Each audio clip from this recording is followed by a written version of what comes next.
Schizophrenia is a serious mental illness that affects a little over 1% of the American population, and a very small portion of that 1% are under the age of 18.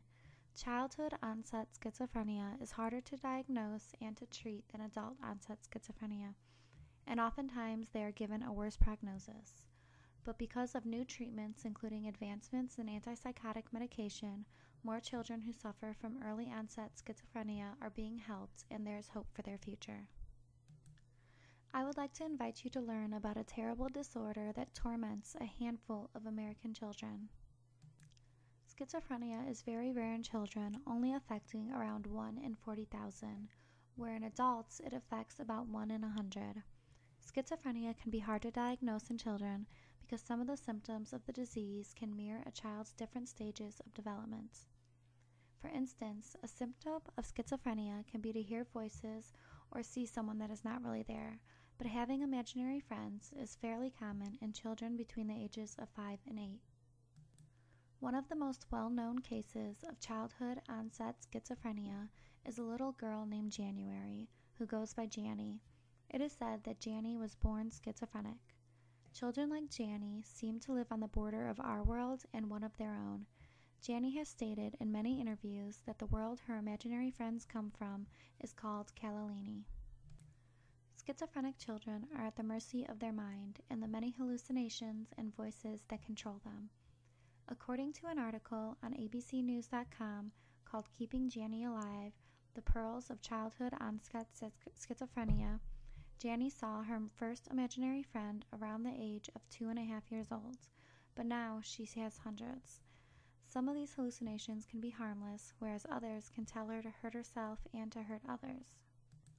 In order to control the hallucinations and many other symptoms of schizophrenia, patients are often put on strong medication such as antipsychotics, but these medications come with side effects, like weight gain, diabetes, and hypertension.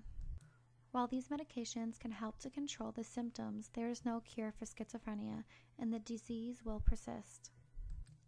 Other treatment options that are often used in combination with antipsychotic medications are individual and family psychotherapy sessions. Individual therapy can help your child cope with the stress and challenges that is due to their mental illness. It can help a child to deal with their condition if they understand the illness itself.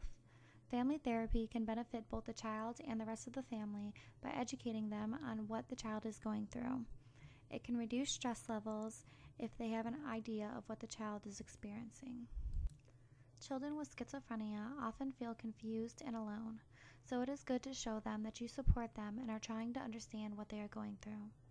According to the Mayo Clinic, schizophrenic children tend to have problems with social skills and problems in school, so it is important to include social and academic skill training in their treatment plan.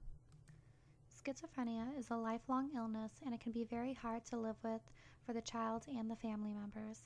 Becoming educated about the disease can prove beneficial to the family as well as the child. There are many support groups to help patients and their family members deal with the stress of living with schizophrenia.